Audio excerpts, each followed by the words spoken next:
What's up, friends? Hey, guys. Good to see ya. I want to start off by apologizing about yesterday. I completely lost track of time. Missed my window, so I apologize. That's my first one over however many weeks we've been doing this for a long time. So, once again, I apologize for missing out yesterday. I appreciate you guys being back again here today. So, we're going to be in Mark chapter 7. Mark chapter 7, that's where we're at. And I actually just got off a call, so I didn't have a chance to get the slides in either. So, today I am super slacking. But if you guys, just bear with me and we're going to hop in and we're going to do this together. So let's go ahead and pray and look at Mark chapter 7 together. Dear Jesus, we just thank you for today. We thank you for those who have come to study your word. God, we thank you for their heart. We just ask right now blessings for them, blessings for their family, blessings to all those that they encounter. Lord, help us to be followers of you. Help us to be just true Christians and true examples, little Christs, Lord, to those around us. We love you and we thank you. In your name we pray. All right. Cool. Hey, did you know that Christians was originally like kind of a insult? Like literally they would say like, oh, look at that person. They're like a little Christ. Christians, and then this. Embrace it. We want to be little Christs. That's what this thing is all about. So let me try this real quick. I'm gonna bring up just an extra screen of Mark 7, and we'll just open it up and see what that looks like. Give me 1 second to bring that. So let's try this. Add. Actually, no, I'm just gonna do. Sorry, hold on one. All right, I'm just gonna.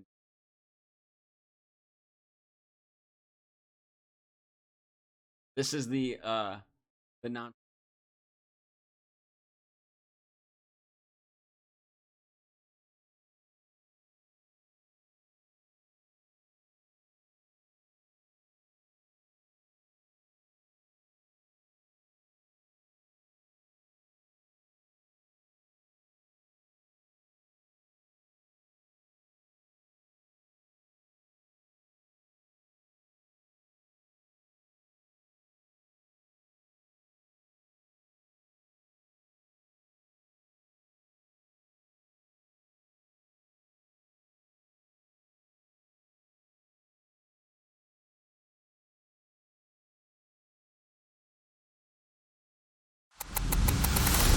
I'll make sure that I'm up and set for tomorrow. My apologies, guys. All right, here we go.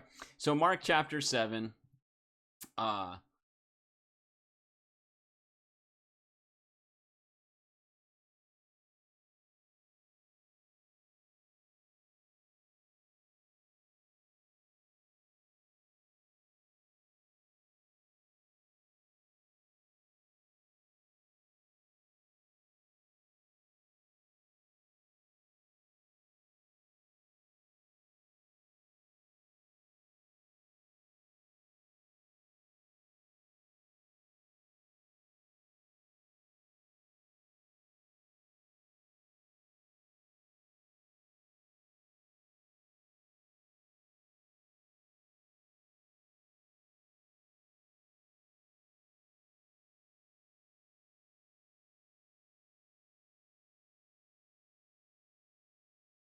Here, I'll bring my voice over. My apologies. Man, that's why you don't do stuff live. All right, let's try this again.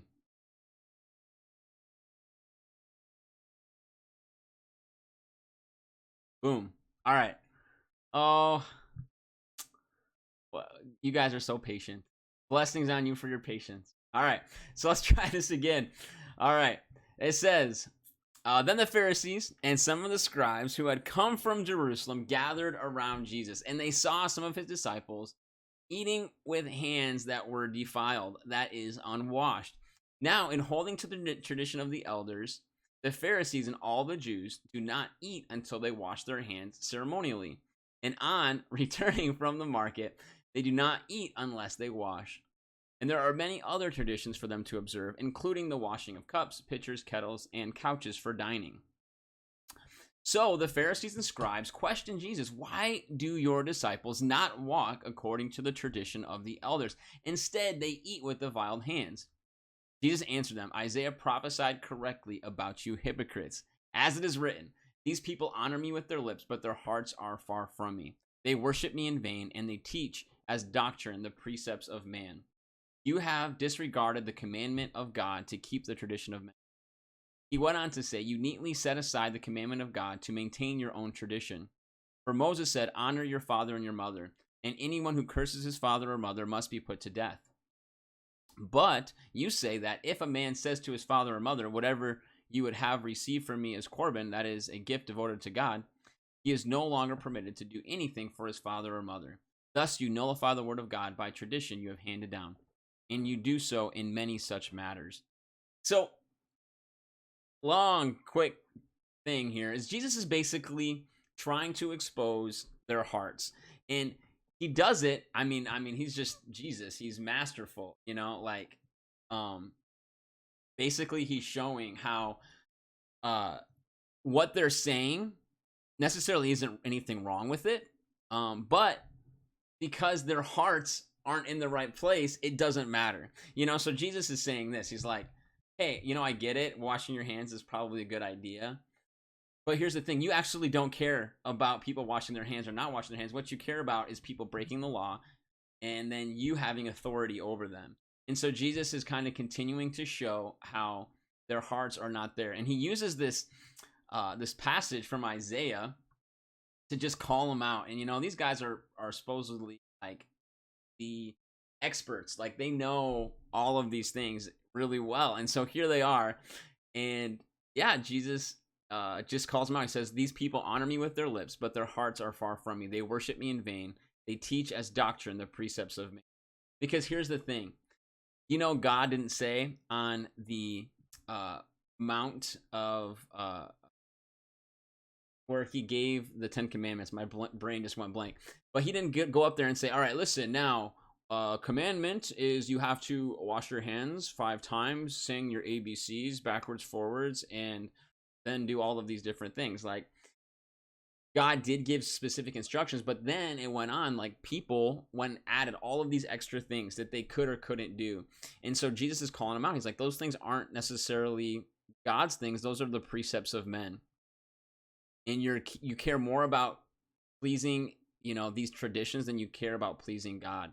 And so, yeah, for us, I think that's also really important for us to remember. Like, why are we doing the things that we're doing? Are we doing it to look good in front of other people? Are we doing it because we want to be seen by other people as more holy or more righteous? Or I'm a good kid, I'm not a bad kid, I want to be seen like that? Or are we doing it to please God?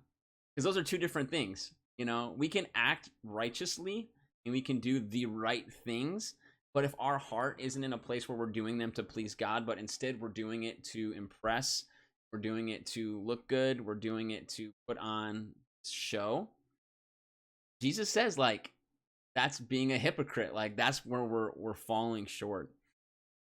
And yeah, like that doesn't necessarily mean that you are in trouble. What that means is like, get your heart right.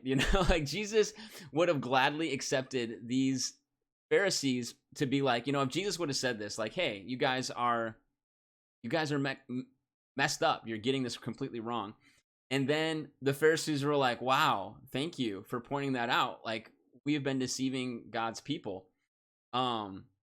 We want to change our ways, to teach us." Like Jesus would have been like, "Yes, like that's exactly right. Thank you. You're the leaders. Thank you for being a leader right now." But instead they continue to buck at Jesus. They continue to push back because Jesus knew their hearts, and their hearts were not towards God. They were instead towards themselves. So your question is, why did people add to God's rules? So here's the thing, is it was probably out of good intentions. And so, I think even for us, we like to have things very black and white. We like to know, okay, I should do this, I shouldn't do that. Because when we have a very black and white rule, it's easier for us to measure whether or not we are doing what we're supposed to be doing or not. And so I think, probably originally,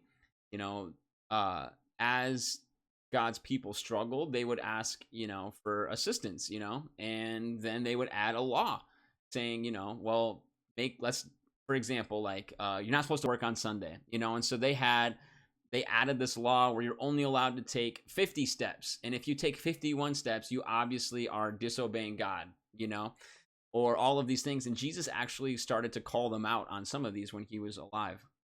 But the main reason is to try to make it easier for people to understand what God wanted. But it's the same as what I was saying before. If your heart isn't about pleasing God, instead it's about following the rules, it's about religion versus like relationship, you end up getting yourself in trouble. And so that's what Jesus was calling out. And it's just like us now. I mean, 10 years ago, there wasn't, or maybe not 10 years ago, 20 years ago, there wasn't, any laws about using your cell phone, while you were driving. There was laws about not being distracted while you're driving, but because, now we have these different things, now we have laws like you're not supposed to text and drive, you're not supposed to, do X, Y, or Z. And so part of humanity is continuing to add laws to our already, lives. But what Jesus was getting at is all about the heart when it comes to pleasing God. It's not about the rule. And that's what Jesus did. Is the law, God's law, was all about, being obedient. And because of your obedience and your faith, then you are basically saved. But Jesus is saying, no, it's not about those things. It's about your heart and your attitude towards God. And even if you do all of the right things, but your heart is far from God, you fall short. Like, and only through Jesus, obviously. Anyway, sorry, that was a quick deal. Don't be afraid to pop some more questions in if you have them, but I hope that answers what you were asking, is why did people add to God's rule? Because they were trying to make it easier, but instead it also made it harder too, because now you have all of these specific things that you had to do. Yeah, that's not, makes it harder when you have more rules to follow all the rules. It's easy when you have like a few simple rules, but the more rules you add, the harder it gets. And that's why actually some parenting tips, they talk about, having a few specific rules for your kids versus having lots of rules, because then you're going to end up punishing your kids, more than having like some simple rules like we tell the truth and we do what's right. You keep it more vague and then you teach principles, but versus just laws like, hey, every morning you have to do X, Y, and Z, X, Y, and Z. Anyway, rabbit trail. Thanks for tuning in. I'm gonna let you guys go. Next tomorrow, I will have our normal slides up. Although honestly, this kind of works with my face and then like this little Bible verse thing where I can like scroll. I kind of like that, and it doesn't look that bad either. Maybe we'll do that again. Let me know. All right. Thank you guys. Appreciate you. We'll see you again soon. Bye-bye.